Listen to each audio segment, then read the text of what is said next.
standing here in front of one of the most wonderful historical buildings in Ghent, my hometown in Belgium.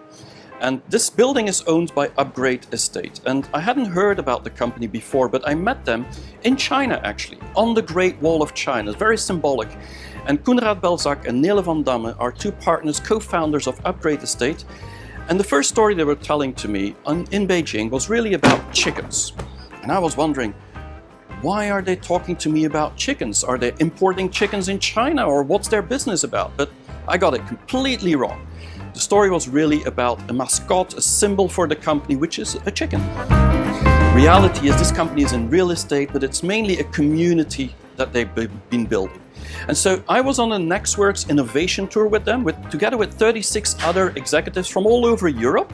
And we visited a lot of companies in China, Tencent, Alibaba, Huawei, but a lot of startups, entrepreneurs, as well as many unicorns like NIO, Ubitech, iCarbonX, and many, many more. And so today, 2 years later, I'm really wondering, what are the lessons learned for Upgrade Estate? What was the inspiration they got from that tour, from that journey we did together during a whole week in China? Welkom in de Upgrade Academy. De Upgrade Academy is een initiatief van Upgrade Estate. Het doel van Upgrade Estate is zeer eenvoudig. Wij willen mensen connecteren. En in die connectie ligt onze belangrijkste missie. Nu, om mensen goed te kunnen connecteren, hebben we eigenlijk 4 belangrijke competenties nodig. En die 4 competenties vind je terug in ons logo. In het eerste blokje herken je het logo van Upcot. Upcot is ons merk voor onze studenten, maar we bieden ook huisvesting aan voor young professionals met Upliving. Onze bedoeling is om een awesome community te bouwen in onze gebouw. Om onze studenten en young professionals goed te kunnen connecteren, bouwen we eigenlijk decors, bouwen we gebouwen die we van A tot Z zelf ontwikkelen en financieren. We gaan op zoek naar gronden en eens we daar een project op ontwikkeld hebben dat kan voldoen aan onze kwaliteitseisen, financieren we die zelf. Niet door mensen nog bakstenen te laten kopen, maar door ze op een holistische manier te laten investeren in een patrimoniumvennootschap die één gebouw bezit.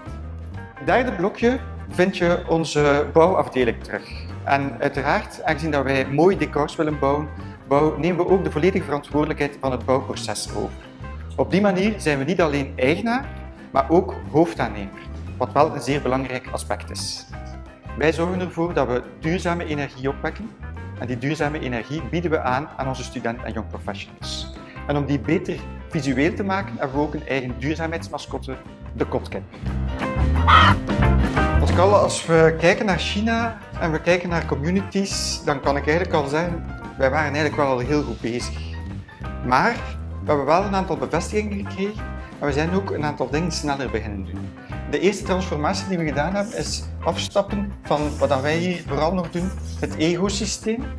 En veel meer gaan denken in functie van de klant, in functie van peers, in functie van influencers. En die ook veel meer gaan inzetten om zo veel meer een ecosysteem te bouwen. En als je dan kijkt naar die hele grote Chinese bedrijven, ja, die zitten volledig in dat systeem. Als je kijkt naar de tijdslijn van Tencent bijvoorbeeld, hoe dat zij beter en beter ervoor gezorgd hebben dat hun klanten alsmaar beter en beter bediend werden en op die manier die trouw van die klanten veel meer naar zich toegetrokken hebben. Ja, dat is voor ons dan een hele grote bevestiging geweest om hier een heel groot hartje rond te trekken en vanuit dat systeem met onze medewerkers dat ook echt waar te maken. Bedrijfscultuur is natuurlijk een belangrijke waarde om van dat ego-systeem naar dat ecosysteem te evolueren. En we zien dat de manier hoe dat ze het in China doen, waarbij dat ze verschillende medewerkers tegen elkaar laten werken en elkaar laten uitdagen, dat we dat hier niet kunnen kopiëren. Maar we hebben daar wel een eigen systeem in gestoken, waarbij door uitdagend leiderschap we proberen onze eigen medewerkers ook te engageren. En dat werkt ook effectief. Ik zal u straks een paar voorbeelden tonen waaruit dat blijkt dat die bedrijfscultuur een elementaire basisbehoefte is om van een ecosysteem naar een ecosysteem te evolueren. In China hebben we ook bevestiging gekregen dat de manier om met uw eindklant om te gaan en telkens opnieuw naar die noden te luisteren van uw studenten, van uw investeerders, van uw young professionals en daarop verder te bouwen, dat dat de way to go is. Ik heb daar net al Tencent vernoemd, maar als je bijvoorbeeld kijkt naar Alibaba, hoe zij vertrokken zijn van een platform om trade te doen, verder doorgegroeid zijn tot zelfs een bank en verzekering. Dat is eigenlijk ook de manier hoe dan wij op een kleinere schaal naar onze studenten, naar onze young professionals en naar onze investeerders kijken. Telkens opnieuw gaan luisteren en gaan verbeteren en op die manier heel snel met het nodige tempo je ecosysteem verder uitbouwen. Really interesting, especially with ecosystems and Alibaba. But my question, I think, for me would be: once you came back to Belgium after our journey in China, what was the first thing that you implemented here? Wat we zeker meegebracht hebben is speed. Speed of implementation.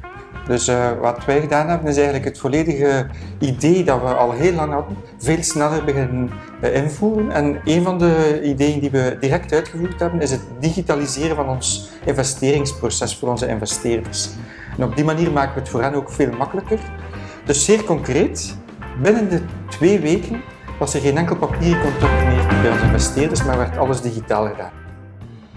Het summum eigenlijk van ecosysteem is eigenlijk wat wij hier ook doen met de Upgrade Academy. Hier brengen we eigenlijk al onze stakeholders, onze studenten, onze young professionals, buren, steden, onze investeerders eigenlijk allemaal samen om kennis te delen, om in te zetten op persoonlijke groei, maar van daaruit ook om verder te innoveren. En een inspirerend voorbeeld daarvan hebben we ook in China gezien.